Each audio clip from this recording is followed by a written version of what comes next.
To the red. Hard left hand. There.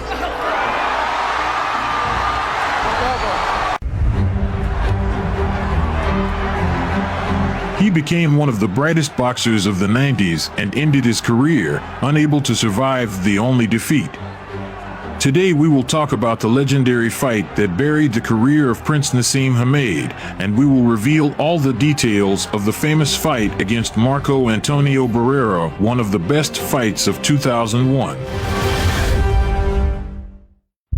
When featherweight Naseem entered the British ring in 1992, many at first mistook him for a funny and incredibly talented jerk. But very soon they had to change their minds.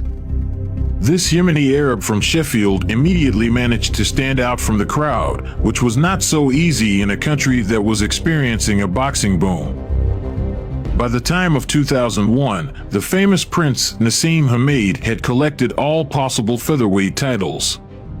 He held the WBC, IBF, WBO belts, and the Ring magazine title, which was rapidly gaining popularity among the mainstream versions. The situation was overshadowed by the separation of Naseem from his longtime mentor Brendan Ingle. Hamed began to work with the famous Emmanuel Stewart. But a bright tandem coach-student did not work out. Hamed was his own boss. He listened only to Ingle. And when his bank account amounted to $40 million, listening to anyone else became simply unthinkable for the prince. Naz had reached the stage where it was time for the big fights. His ideal record was amazing, 35 wins, 31 of them by knockout, with no defeats at all. He defeated everyone in his path, but a big fight with the superstar of world boxing was needed. The steward immediately rejected the option of meeting with Juan Manuel Marquez, believing that the Mexican style was too uncomfortable for Naseem. However, he happily jumped at the option of fighting another Mexican, Marco Antonio Barrera, who for the sake of this fight was ready to leave his WBO super bantamweight title and rise to a new category. The negotiations dragged on for almost a year. During this time, Naz had a spectacular fight against promising Augie Sanchez. The main problem remained the mood and preparation of the prince. Gone are the days when he relentlessly plowed in the hall of Brendan Ingle. Training was no longer the main program of the day for him. Before the fight with Barrera, a serious problem arose: 35 pounds overweight. The meeting with Barrera was scheduled for April 7, 2001. Naz was to receive a fee of $8.5 million. Marco Antonio relied on a more modest, but still record-breaking amount for him, $1.8 million. Naseem was a 3-to-1 favorite. Boxing experts in America were even more categorical in their assessments. Of the 30 polled, 28 were in favor of a confident victory for the prince. Naseem's colorful exit was overshadowed by a devastating first round. It's a conventional fighter. Barrera boxing, not just waiting in. Gets to the body, wobbles down. Barrera obviously watched his opponent's last fight against Augie Sanchez more than once. He stood in his classic balanced stance and punched the same homework, a right straight, or side, into the chest area, a smashing left hook to the head. Barrera proved the effectiveness of this combination throughout the fight. The logic is simple. The first blow to the chest area fettered the strongest left hand of the prince, which allowed him to freely break through the left hook. By delivering this series of blows and treating Naseem with several accurate jabs, the Mexican took the first round.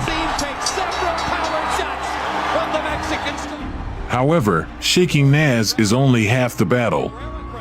In the second round, Naseem went ahead, but again ran into Barrera's signature combination. Naseem. When they're in close, has his head, keeps his hands very high and out there.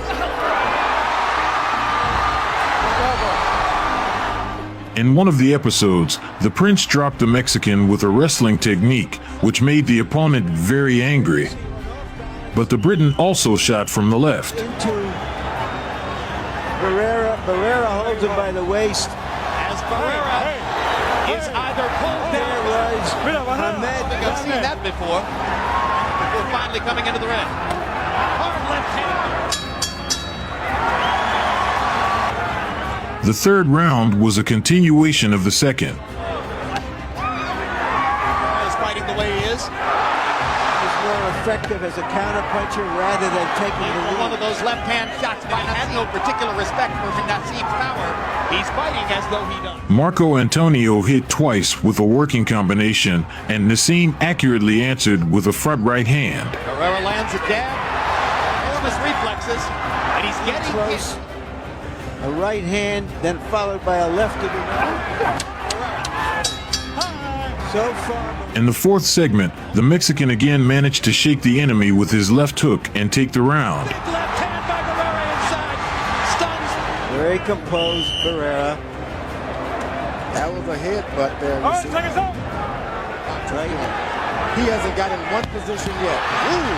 However, in the fifth round, the pattern completely changed. The tactical game began at a distance. Stronger nerves were at Barrera.